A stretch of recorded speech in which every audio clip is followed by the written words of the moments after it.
What's up, Klamath Falls? This is Dave. Hey, what's up, Klamath Falls? This is Mike. I'm gonna say put your seatbelts on. Yeah, let's go.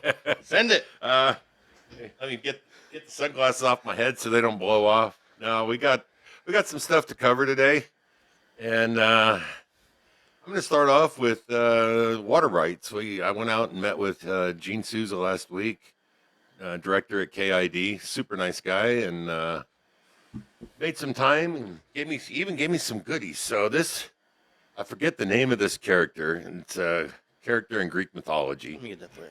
There you go. Who is cursed to push a stone up a hill every day for the rest of his life.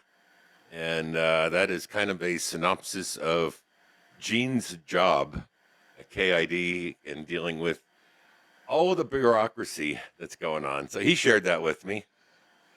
I like the one side that says strength is forged in the fire of a dumpster, and the dumpster is labeled the Bureau of Reclamation. So kudos on that. That's awesome. Well, this is the best, neatest. The challenge coin. This is the most extra. That's a hell of This a is challenge. beyond a challenge coin. So yeah. Yeah, thank you for the gift, Gene. And also, and I'm going to post at the end of the video, I'll have all four styles. They've got some t-shirts now available. And this is one that was given to me. And again, thank you, Gene. I appreciate it. And I was going to wear it, but we don't have an official heater here in the studio. And it was about 12 degrees when we came out here. But I got it on the air for you. But anyway, there is so much going on with water. There's so much going on with a lot of things, but currently, got my notes here. Some things that are going on. The Klamath Lake, they breached a dike and flooded 17,000 acres just recently. This was a deal with U.S. Fish and Wildlife and Ducks Unlimited. Also, it was supported by the tribes. And I guess the purpose behind it, and I guess it'd be a good year to do it, but is to help sustain migrating birds, give them somewhere to land. So anyway, did it take some irrigation water? Yeah. As good as things look currently this year, I don't think that's going to be a deal breaker. Let me see. April 15th is when they will determine how much water is going to be released from Upper Klamath Lake for irrigation. So that's a pretty key date you might want to put on your calendars, April 15th. And then in June 15th, any amount of additional water based off of runoff amounts will be announced. So by June 15th, all of the folks that are hoping to receive water will know if they are and how much they're going to. We have some things in their favor. I mean, we've had a really wet winter. They expect irrigation releases to start on time, possibly a late start even because of not that they're holding it back, but because there's so much moisture in the ground currently that they might not need to release as much as early as in a dry year. And let me see. Oh, we talked a little bit about dam removal and fish returning to the Klamath River. That's worked out pretty interesting. Because there are cameras along the Klamath River, the real Klamath River, not the crystal clear waters that you see shining in the videos posted on Facebook by the people that actually took out the dams. This is real world. So they have cameras out there.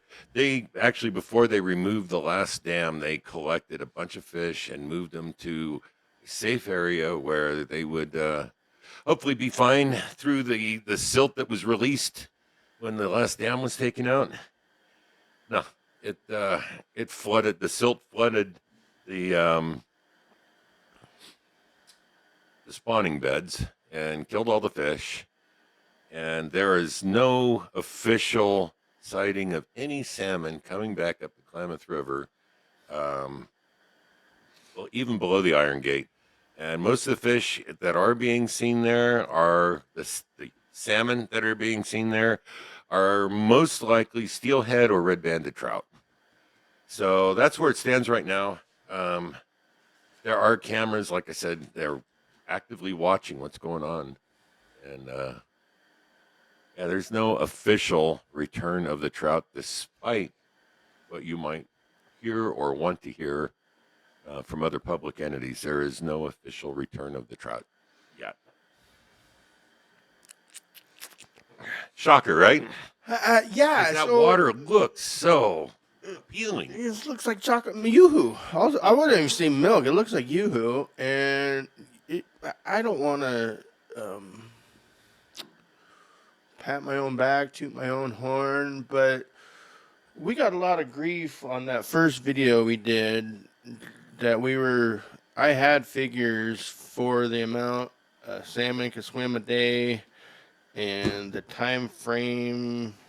We did our math a little different. We were actually physically figuring out like 24 hours a day, how fast can the fish swim, how far the distance was, from, and we were called like morons or something. And That's one of the nicer things, yeah. well, I'm just, and that was early on, off the hook. We were just doing what we do. And I think we were right. Imagine that. Kinda. And I know that not everybody disagreed with us. There was a fair amount that sided with us as well. But yeah, I mean, they say trust the science, follow the science, whatever. It's what we're doing. And not that I would love for salmon to come back up to Klamath. I think that would be awesome. I'd like to go fishing for them out there. But it's going to take years, really.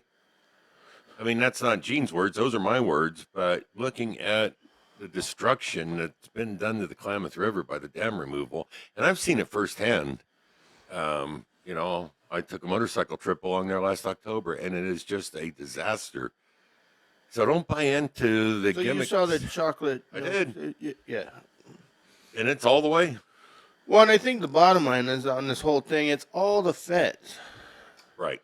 I mean, because we have a table here that shows the allocations going back, where didn't you say? 1981. 1981.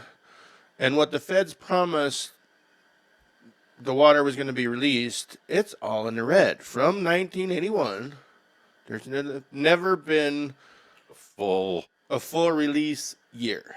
Unless I'm reading that wrong, but that's how I understood it when I was talking with Gene and he went over with us with me. So sorry, but between that and the brown water, and it's a federal fight. And I'm sorry, the people in Portland that may represent us in D.C. or the people in D.C. looking at us and, oh, what can we screw up this week? They don't care. They don't care. They don't care.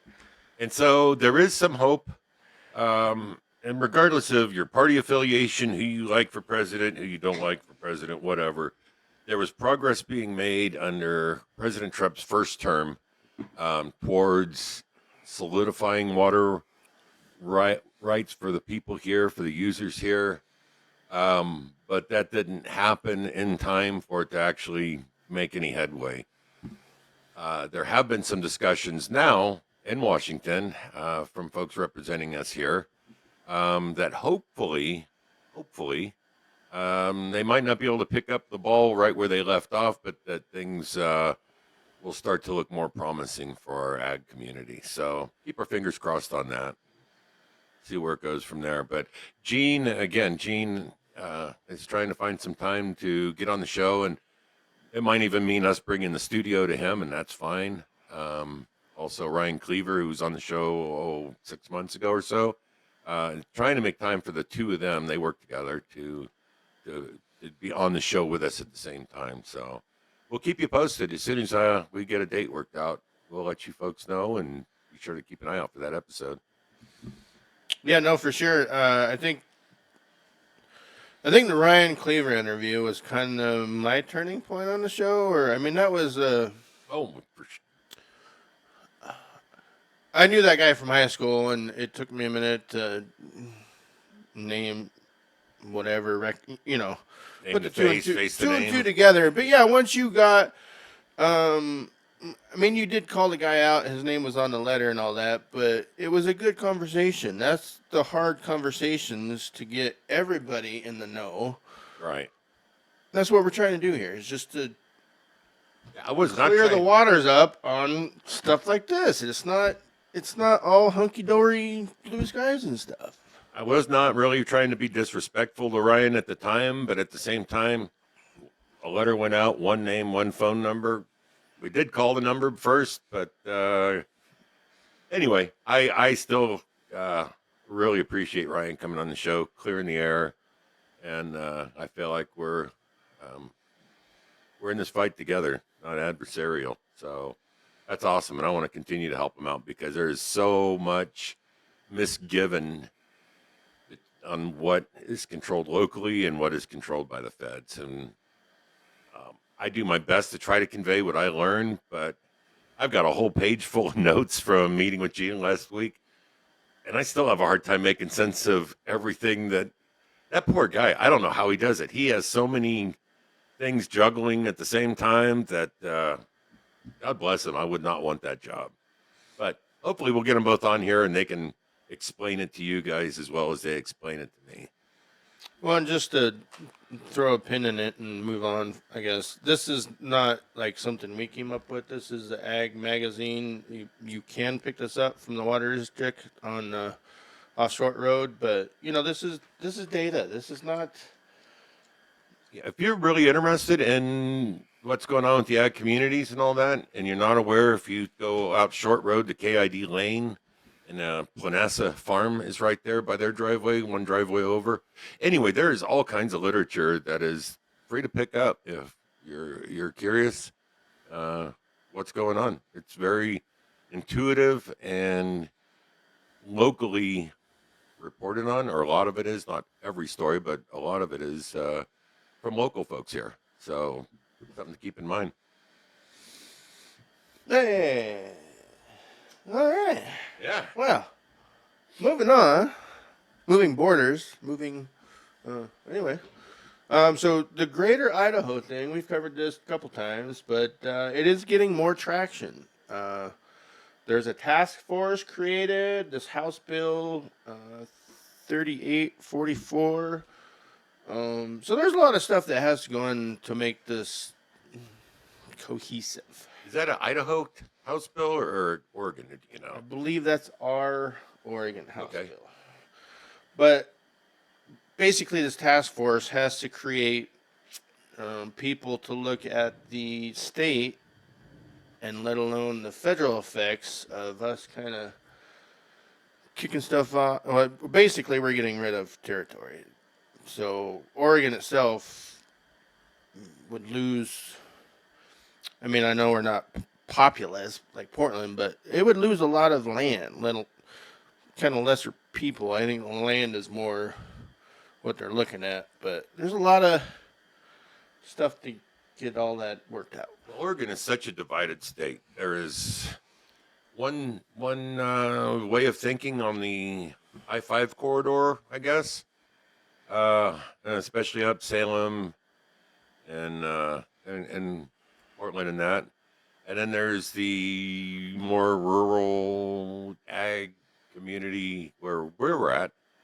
It's two different worlds. It's two different areas that really deserve different representation for the will of the people. And whether one side is right or wrong, and that none of that really matters. It's as a citizen, you have a right to be represented by people that represent your interests. And right now, I just don't feel like that happens in Oregon. And I think that that's what they're trying to calm down the whole political aspect of the divide. But yeah, that's I'm for it. I just I'll join you in that. And I actually was approached to be a part of the task force.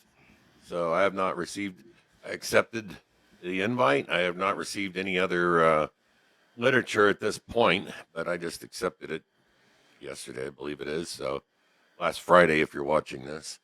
is that kind of like the prince in Abu Dhabi needs $1,000 to get his daughter out of jail? Or Yeah, if I send him a Send him $1 million. He'll send me 5 million back, and his daughter or something. Yeah, no. No, they just wanted my email and phone number. So, but no, I was kind of glad to be asked to be a part of that task force, and we'll see where it goes from there. And hopefully, as things progress, I can keep you folks informed on that as well. Yeah, that would be a win-win because we'd have the inside scoop. The insider info. All right. Well, are we trading, or are you? Well, now let's go ahead. Well, I think we can both riff off of the next one too. All right. So, weather update. There's there's some snow outside, and I just want to say people are losing their flipping minds on the Facebook, in real life. I don't know where to start this one. So we live in Sunset Village, and today is Saturday. So this whole snow started basically a week ago. Yeah. Yeah. So a week today, I have only seen a city snow removal truck. I believe that was going to Gatewood because they're a little weird. That's actually city chunk over there. So I caught him on Homedale, which he wasn't working at the time. Plow up, shocker. That's a different story. And the only one I've seen is actually today, and they were doing some work on South 6, and those were yellow trucks. So that was ODOT. No, that was ODOT. That was ODOT. So in the meantime, I think you've seen one here. So I had a plow truck came up and down my street, went up the far side of my street, buried all the driveways on that side that just been shoveled, then came back down the middle of the street and just rolled like you've seen them. I'm not exaggerating, like 3-foot high snowballs, like a good base for a snowman. And then that's, I don't know, 10 feet out from the end of my driveway. So I just have this huge glob of frozen crap that here's my deal. If you can't at least do the whole width of the street, don't plow it. Just leave it. We'll survive. We would have been better off, at least on my side of the street, with no plowing, because all he did was make an absolute freaking mess. And that's left snow berms in front of my house, but huge, because it was 10 feet out from the end of my driveway. And then all the driveways on the other side of the street were just swamped. So come on, guys. I mean, so you get half as much done, but you do a good job. Well, that's more appreciated than just making things worse than they are. Well, I think that's where I'm going on this one, because you kind of already said it, but once you shovel your driveway, and you're shoveling every day, you cannot let a day go, because there's been days that I shovel at, 4 o'clock in the afternoon, and by 8 o'clock, there's another 5 inches in my driveway. Right. So that part is frustrating, but when you do all that work to get it removed, or you're supposed to remove it, and then for the guy to hit you once in a week and create another 15 feet because he plowed one lane in a two-lane street. You have another 15 feet of now hard compact crud, something to do, and you're not supposed to leave it in the street because it's illegal. Also, you're supposed to clean up your fire hydrants and shovel your sidewalks, and you do that, and then they go right back and plow the shit over it. Pardon me, sorry, and then you get a ticket because your sidewalk's not cleared, because even though you shoveled it, the plow truck went by and buried it again, and that's your fault. So, and I think that's the one saving grace for me is we don't have sidewalks around here. But good God, where's the circle of crap? I mean, they come by in a big machine, it's basically a 4-wheel drive, 6-wheeled truck. Of course that's easy. Right. And they do it twice. I'm shoveling every day. Right. Oh, don't forget your sidewalk. Yeah, it's a good thing I don't have one Right. because it would not be done. On that note, there is some good news. So, if you're a senior citizen in the city limits, if you go to Klamath Falls, klamathfalls.city, there is a snow removal program for from the city for um, senior citizens, and they will come out and help you out with getting the snow cleared off of your sidewalk. So the criteria for qualification is you must be at least 60 years of age. If you're single, you must have a $28,350 annual gross income and a couple $32,400 annual gross income. So looks like they're targeting Social Security recipients, maybe. I don't know, because nobody can live off of those incomes. So this is another otherwise. great program. You have to submit your tax records and your death certificate for your dead husband and stuff in I'm the not process? sure how they go about it. I mean, yeah, there is, Good Lord. but it's something. Maybe you know, or can get another sticker on their license. You get free snow removal now. right? You have a little snowflake on your license, and that way you don't have to background check you. But it is. You probably can't see that there. We Let's see. no.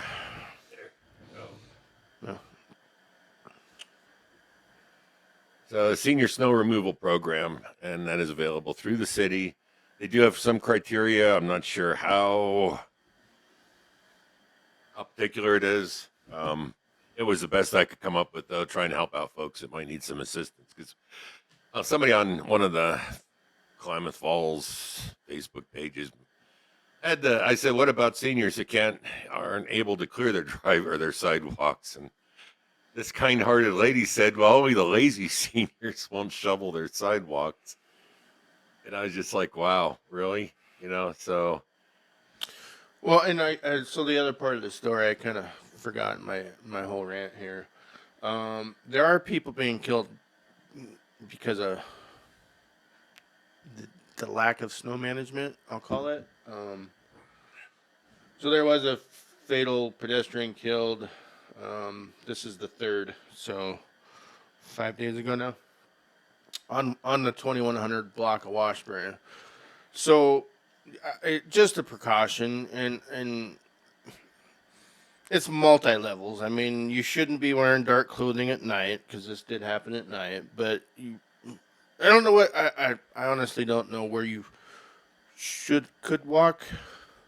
yeah, because the roads are such a mess, and the Well, sidewalks. the dude was in the street because the sidewalk was clustered. So slow down, and I'm sure the guy slid. I can only imagine.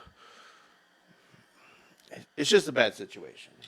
Yeah, I wouldn't say there's definitely a pointing fingers and it's all your fault for this or all that guy's fault for that. Just an unfortunate set of circumstances. Because I think that if I remember correctly or recall, the guy was walking to work. It wasn't like he was just staggering on out in the middle of the street. He was actually trying to walk to work. Yeah, not a good deal. I just think it's the guys in the trucks would plow more often with the amount of snow we got. I mean, because this has got to be a record-setting amount of snow in a week. I think if they did their job better, it would let us do fire hydrants and sidewalks a little bit better. I think the flip side of that, I do know some folks that work at the county, and it seems like everything in Klamath County is short-staffed. The sheriff's department short-staffed, the police department short-staffed. I don't know about the fire departments, but roads and the county road department, from my understanding, is short-staffed. And I'm not sure what the answer is there on how do we hire some people and get them to stick around. But because I know, again, people that work for the county that have gone out and worked 10, 12-hour days plowing middle of the night and that. The thing is, there's only so much they can do, with the staffing that they have. And so I do feel for them. I know those guys put in a ton of hours, so maybe it's a bureau of or the board of commissioners need to take a look and see, what we need to do for funding to actually staff up a little bit on some critical services. Well, and that would be a hard one because if you have a set amount of people for road maintenance, that's not going to deviate unless you have a big project, coming in, or you could account for stuff like that. You really can't account for snow. A week's worth of just getting dumped on. And I think at that point, I mean, you really should open up the overtime book. And as long as Steve wants to come in, dude, buddy, get in your plow and just, Well, that would be making it rain for Steve. And oh, absolutely. However, most of those guys have commercial licenses, and they are limited. Oh, no. They are limited by how many hours a day they can drive with a commercial license. Yeah. So there's regulations limiting that side. So yeah, could things be done better? Yeah, the guy that went up and down my street was useless. If you're out working in the middle of the day, at least do the job right where people on both sides can get in and out of their driveway. But I will defend them as far as I know that they have funding issues, staffing shortages, and again, because they are pretty much, road department's pretty much required to have commercial licenses to operate the equipment they do. Yeah. They can only work so many hours a day before they got to go home. So it's tough. It just seems like they need more staffing.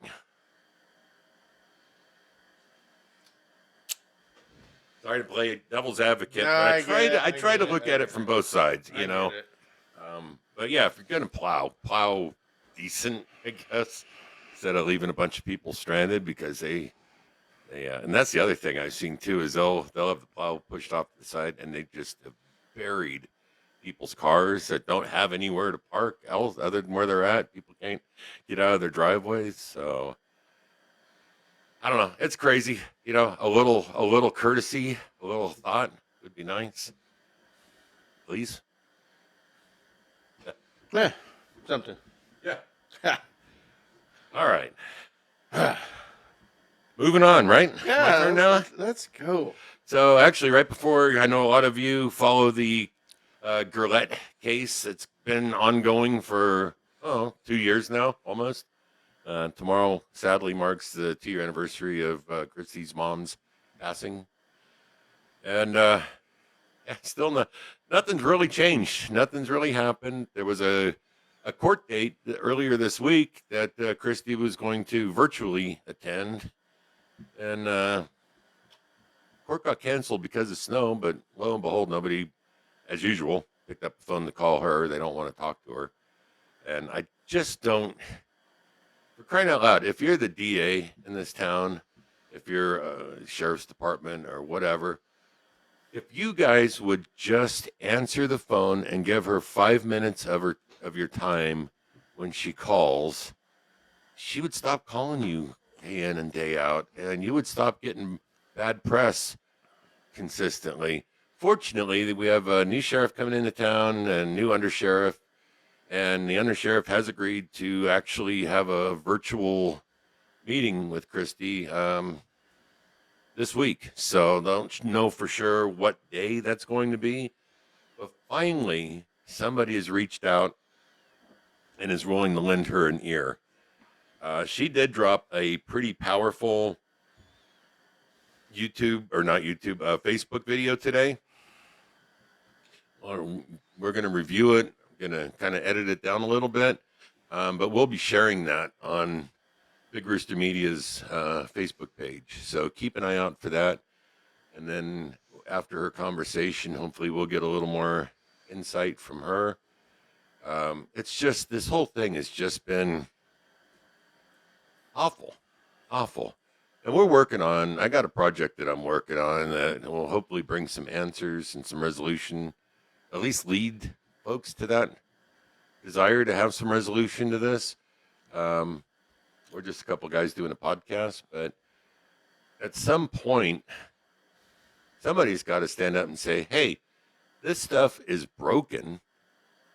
How do we fix it? And who's willing to step up and fix it and people recognize it's broken. I know they do. I know people in positions of authority. However, it's been the good old boys club for so long that I think some folks are afraid to speak out, and others just don't want it to change, and it needs to. Because, man, you have I actually said it in a comment on Facebook, but uh, if things keep going the way they are, you're going to have vigilante style justice being served, because if law enforcement isn't going to, and the court system isn't going to persecute or prosecute people and make sure that justice is served the legal way, at some point somebody out there is going to snap and say enough's enough, and they're going to take it into their own hands. And you know what? It's not on them. It's on the folks that are not enforcing the laws.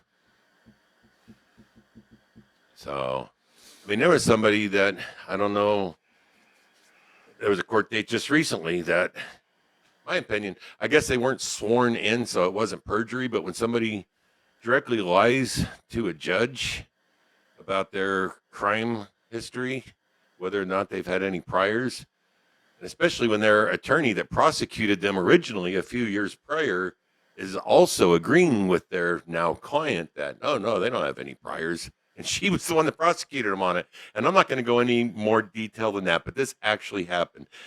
An attorney who actually prosecuted a woman for theft just a few years prior, and she did time for the theft back then, is now her defense attorney, and flat out told the judge that's overseeing that she had no priors, and the accused, yeah, and the accused went, oh yeah, no, I don't have any priors. I've got a clean record. Well, that's a lie. And then it was brought to the DA's attention, and nothing was done about it. It's like, oh well, our books are full. That's part of the problem with having such a full docket. You know, I'm sorry, horse shit. Whoa. I know it's a family program. I try to keep it decent, but I could think of other ways to put it that would be worse, but I'm just being honest. Sometimes a filter is not required. And so, again, Klamath County, you deserve better. We're not going to let go of this. We are going to continue to pursue it. And we are pursuing, I put it out on Facebook a week or so ago. Stay tuned for something big coming, and we're working on it still. Real quick, and then I'll move on. If anybody out there in the city of Klamath Falls or near city has a facility that would accommodate approximately 50 people, and would be willing to donate that facility to a good cause for probably 4 hours or so, if you could reach out to us, bigroostermedia@gmail.com. We're looking for a facility to host an event where we're going to take the show on the road here in town. And sorry, but we're on a budget. And so if somebody would be willing to donate that facility for those hours, we'd be happy to promote your business or whatever you have going on. So please, bigroostermedia, all one word, @gmail.com. Please hit us up if you or know somebody that has a facility that can accommodate approximately 50 people. And our I guess equipment, what we're looking for wouldn't be that big. So a restaurant, Grange Hall, a big office kind of, what do you call that? Desk? Yeah, like a meeting or Board conference desk. room. If you have a big board desk, yeah, something like that. So Just a place where people can gather, and then we've got a couple of small cameras and some microphones to set up, but it's not a huge amount of space for our gear. right. But we, again, would like to accommodate about 50 people. So please, if you know something, reach out to us. If you like what we're doing, we could use, we're just asking for help this one time. We'd appreciate it. And on that, I'm going to turn it back to you, sir. Hey, well, we need to go out on a good note, I think. So we've talked about food stuff before, and yes, I'm a fan of farm to table. Yeah, I'm a fan of food, but farm to table, homemade gravy, homemade dressing. So we were we were out and about in greater Klamath County looking for camping and just whatever. And so we got hungry. We were in, I guess we were east of Bly, but we made it to Bly, and that was the end of the road. We were famished. It was time to eat. But anyway, so the Highway Cafe, and I cannot stress it puts more than half the restaurants in town to shame. That guy knows what he's doing. Okay, so I believe it was $12.50. Special of the day: Korean short ribs, coconut rice, and he made like I don't want to say like a coleslaw. I'll just say a slaw. Phenomenal. Every part of that. I mean, In a good sized portion, too. oh yeah, yeah. Because we go to Dick's. I've had Excuse me? Dick Howard's. I go to Dick's all the time. Dick Howard Meats has I don't know if they call it Korean. They do. Okay, they have a Korean short rib. So I'm very familiar with that. I could tell if it came from Dick Howard's. That was not their recipe. So that dude put together a marinade, made his own coconut rice. I'm telling you, and that was just a special of the day. For $12.50 too. $12.50. You were full. It was delicious. Gracious host. They came around. The cook came out. Now, how are you enjoying that? Want to make sure you like my cooking and that. However, he knew what he was doing. So we got in there. There was a table finishing up, and then right after us, 2 more tables came in. And after he served all the tables, which took, I don't know, 10 minutes, I'll say, Yeah. they were out. So he let another 5 minutes go by, and then he pushes the saloon, it was a saloon door, but he came out from the kitchen, and he knew what he was doing. He's all, how's everything today? Great, buddy. He knew what he was doing. It's like the guy that just sold you a Ferrari catching up with you the next day going, how do you like your ride? You know? Yes. He knew. But that was fine. Yes. Yeah, but no, good people, and we did not get to it, but I overheard they ground their own hamburger for their hamburgers. So if a little place in Bly, Oregon is doing all that for $12.50. Oh, yeah, and also, another note, they had sriracha. Yeah.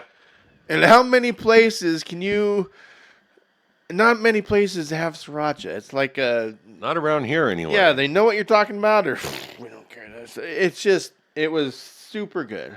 Every part of the whole thing. So I'm looking forward to the weather turning and getting on the motorcycle again, because I would be willing to ride out to Bly just to have lunch there and come back. I mean, that's just, that food was that good. yeah, So Yeah. service was excellent. So I'll definitely be out there again. But Highway Cafe. props to you, sir. Props Yep. to you.